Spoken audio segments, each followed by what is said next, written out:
This is about to be the longest episode since I opened this podcast, and the reason why is because I'm going to be talking about a Korean drama titled Destined with you guys. I'm super excited, I'm so overwhelmed, and I think I am in love. So, guys, welcome to Nigerian KoreanLover podcast. I'm your host, Kari, and let's enjoy this episode together.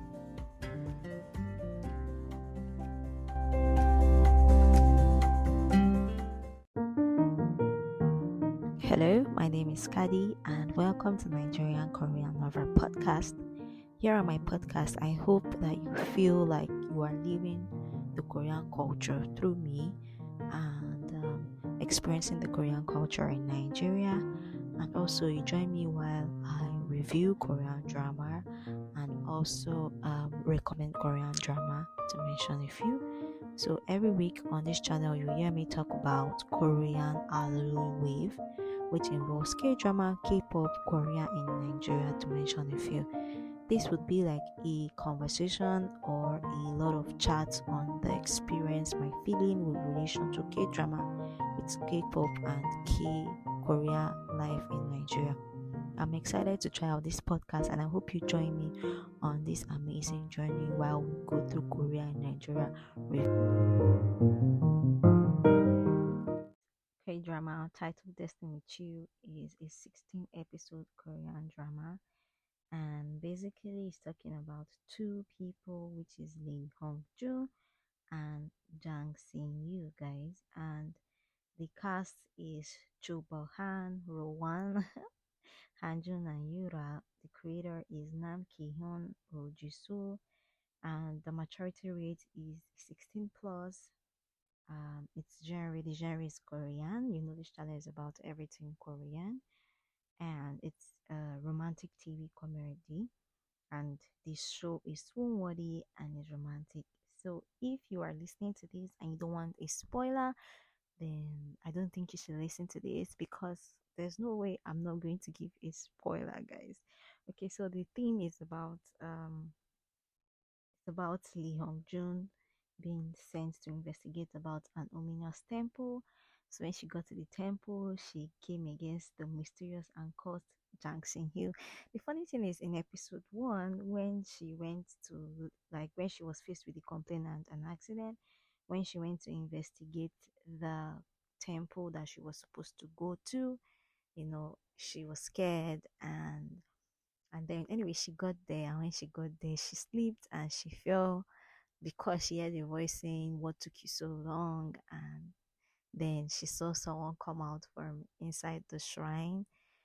She thought the person was a Grim Reaper. That place was so hilarious, guys. I was just laughing. But I was confused. I was like, is this supposed to be like a supernatural drama? Or is this supposed to be like a romance? At this point, I did not know. But towards going to episode two, I started getting the hang of what it was about. So now,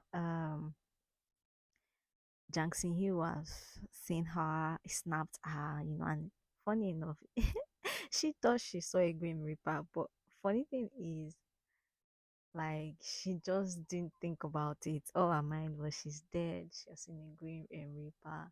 Somebody wants to take her to the afterworld, and I was just giggling. I was like, okay, where is this drama going to?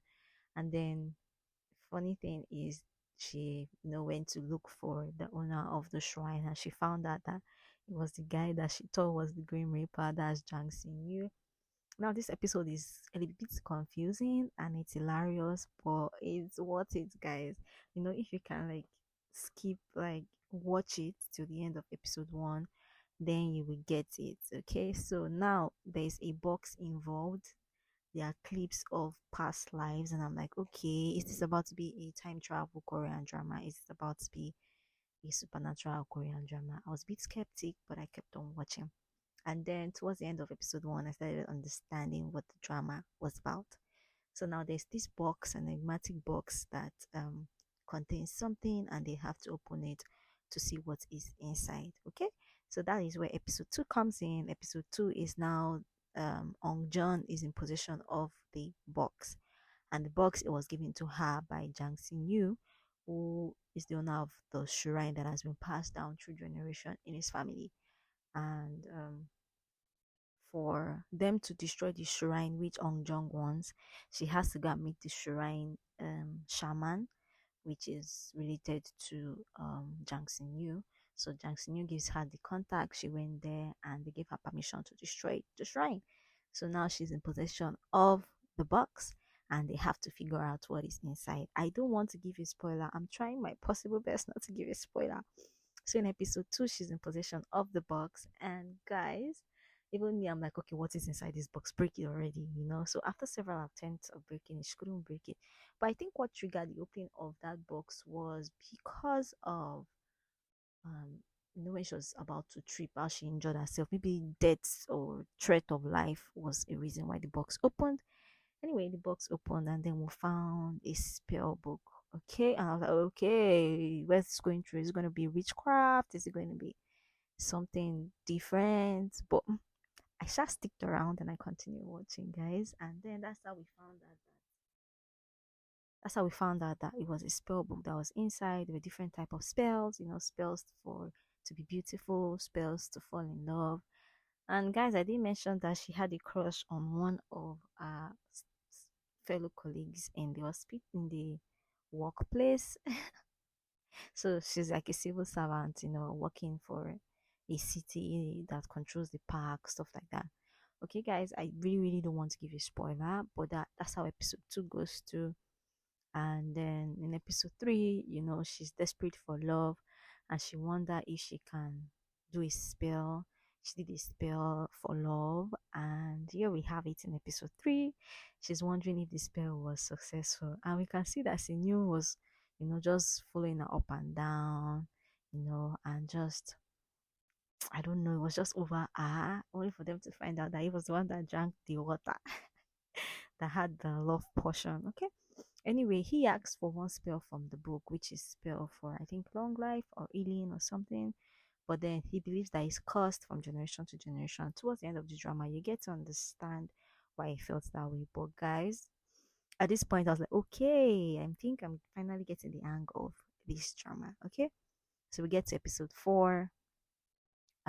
Okay, before episode 4, in episode 3, um, Ong Jun went along with Sin Yoon to like help him cast a spell for him to be cleansed, to be healed, and stuff like that. So in episode 4, we started seeing glimpses of the past, and that's when I understood that okay, so this drama is a mixture of romance, of past and future, and intertwined destiny and love that breaks beyond boundaries, have a hint of reincarnation. Not even it's like reincarnation because at this point, she's the reincarnation of somebody he knew and loved in the past.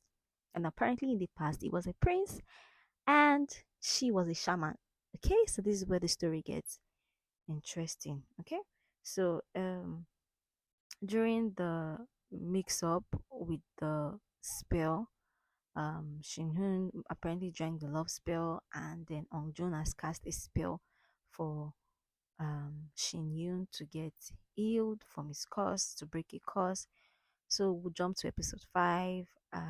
Okay, we jump to episode 4. We can see that there's a mix up, and Hongjun made a mistake in the reversal spell. Okay, and there's no way they can reverse the love spell, and somehow Sinyu now remembers something from the past again. So we can see that they are taking us between the past and the present.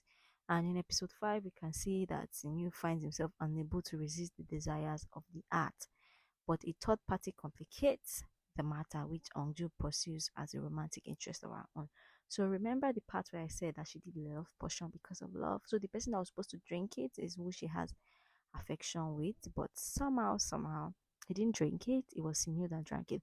So at this point, I was like asking myself, okay, is it true that this love potion is working, or is it not working? What is happening? Is this spells working? I was just like amazed. Okay, so the drama continues. We see that there's a love triangle, and Sinyu is like very jealous. Even me, I was like, oh my god, this jealousy is rubbing off on me. Royon was too playful, like But it was amazing, guys. I don't know.